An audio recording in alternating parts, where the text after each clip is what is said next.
Saya doakan semoga impian cita-cita Indonesia ini menjadi kenyataan. Itu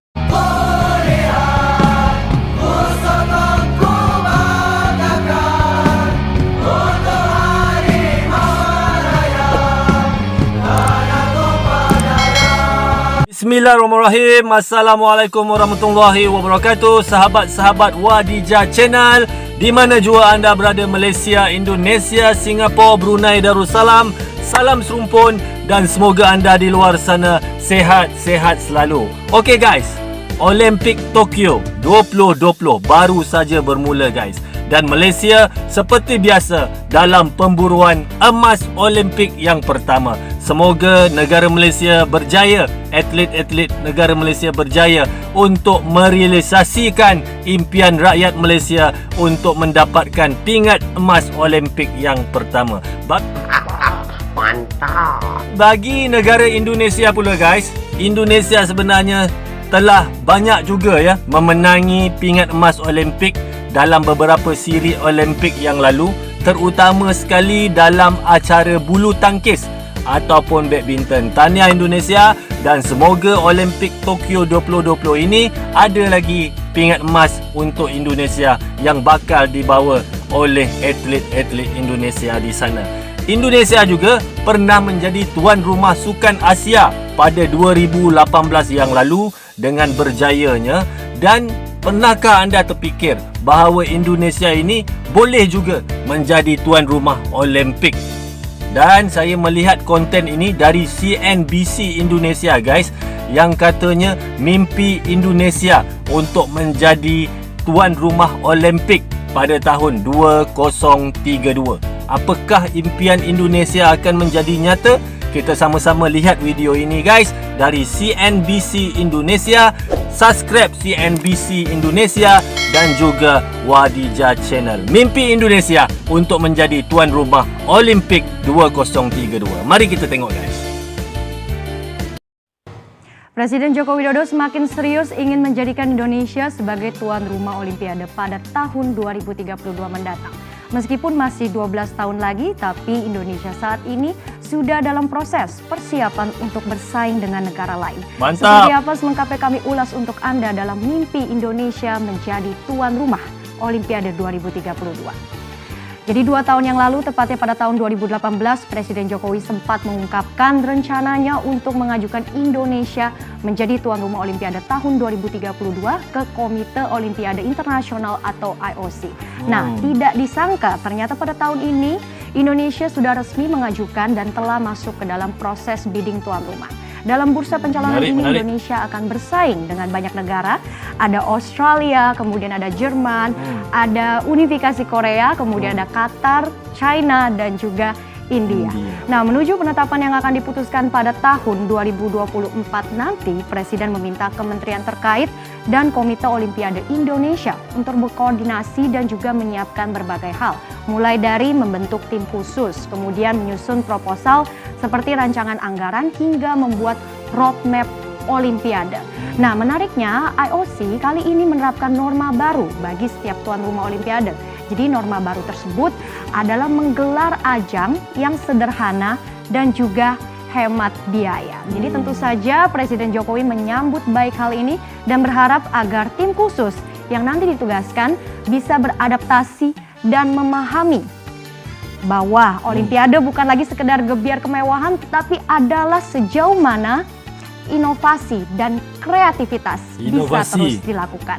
Nah, selain itu alasan utama ingin kembali menggelar ajang olahraga internasional di tanah air juga tidak lepas dari pengalaman Indonesia sebagai tuan rumah Asian Games. Kita akan flashback seperti apa di slide berikutnya. Sukses menjadi tuan rumah Asian Games sebanyak 2 kali meyakinkan Indonesia mampu menyelenggarakan event yang lebih besar lagi. Jadi tidak hanya raihan prestasi, tapi juga ada dampak positif yang datang dari sana. Berdasarkan data Bappenas, sumbangsi Asian Games 2018 pada pertumbuhan ekonomi adalah sebesar 45,6 triliun rupiah. Jadi meski lokasinya hanya berlangsung di Jakarta dan Palembang, namun kontribusinya juga meluas sampai ke seluruh Indonesia. Mulai itu dari sektor pariwisata yang naik 26,1%, kemudian konsumsi sebesar 54%, dan belum lagi keuntungan multiplier effect yang juga merembet ke sektor investasi, industri, hingga UMKM. Nah, meski bisa dikatakan balik modal atau untung banyak ya, karena pemerintah hanya mengeluarkan dana sekitar 24 triliun rupiah untuk Asian Games 2018, bukan berarti tidak ada masalahnya. Yang pertama adalah kendala dari infrastruktur, di mana pembangunan light rail transit atau LRT untuk menunjang transportasi atlet ini ternyata tidak sesuai jadwal. Salah satu LRT rute Kelapa Gading menuju Velodrome ini pada akhirnya tidak jadi dipakai dan malah membuat para atlet ini tidak menggunakan fasilitas tersebut untuk menuju venue pertandingan karena alasan keselamatan. Nah, kemudian dari aspek pengamanan, misalnya pengamanan aset. Jadi jelang hitungan hari Asian Games 2018, Stadion Gelora Sriwijaya Jakabaring di Palembang yang sudah dibangun dengan taraf internasional 335 kursinya dirusak oleh supporter Sriwijaya FC. Jadi alhasil panitia pun juga harus mengebut cepat perbaikan agar bisa layak digunakan untuk Asian Games. Nah, dari berbagai persoalan yang ternyata tentu menjadi pembelajaran ya buat Indonesia untuk event olahraga selanjutnya. Terlebih juga ada beberapa rekam jejak negara lain yang tentunya memiliki tantangan berat dalam menggelar Olimpiade. Kita akan cek di slide berikutnya. Nah, jujur saja tantangan utama untuk menggelar event sekelas Olimpiade pasti membutuhkan dana yang besar. Yunani dan Brazil menjadi contoh nyata yang mengalami kerugian besar setelah menjadi tuan rumah. Olimpiade tahun 2004 di Yunani misalnya memakan biaya sebesar 11 miliar dolar atau ternyata 2 kali lebih besar dan ternyata juga disebut-sebut sebagai biang keladi bangkrutnya negara Yunani. Begitu pula dengan Brazil yang menghelat Olimpiade tahun 2016 di masa kala Brasil yang ternyata juga masih belum pulih dari krisis keuangan tahun 2008, organisasi penyelenggara ini sampai terlilit hutang sebesar 113 juta dolar dan bahkan sempat meminta bantuan kepada IOC namun akhirnya ditolak. Nah, bagaimana dengan kerugian Olimpiade yang seharusnya berlangsung pada tahun ini di Jepang dan ternyata akhirnya diundur 1 tahun akibat pandemi. Nah, surat kabar Jepang Nikkei mengklaim biaya tambahan akibat penundaan telah mencapai 2,7 miliar dolar dan Dewan Audit Nasional juga menyatakan Jepang sendiri telah menghabiskan 2 kali lipat dari anggaran yang disebutkan, yaitu sebesar 12,6 miliar dolar untuk Olimpiade.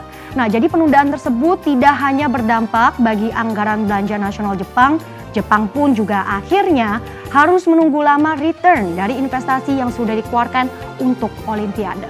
Nah, intinya di masa pandemi ini akan ada segudang tantangan berat ya yang harus dilalui untuk dapat menghelat pesta olahraga terbesar di dunia. Tentunya kita harapkan saja semoga persiapannya lancar dan mimpi Presiden Jokowi buat Indonesia sebagai tuan rumah Olimpiade tahun 2023 bisa menjadi kenyataan. 2032 sebenarnya. Dan itu tadi guys, mimpi Indonesia untuk menjadi tuan rumah Olimpik 2032 guys. Saya doakan semoga impian cita-cita Indonesia ini menjadi kenyataan. Itu saja guys. Semoga kita mendapat manfaat dari video ini. Sekian dari saya, Wadijah Channel untuk anda. Assalamualaikum.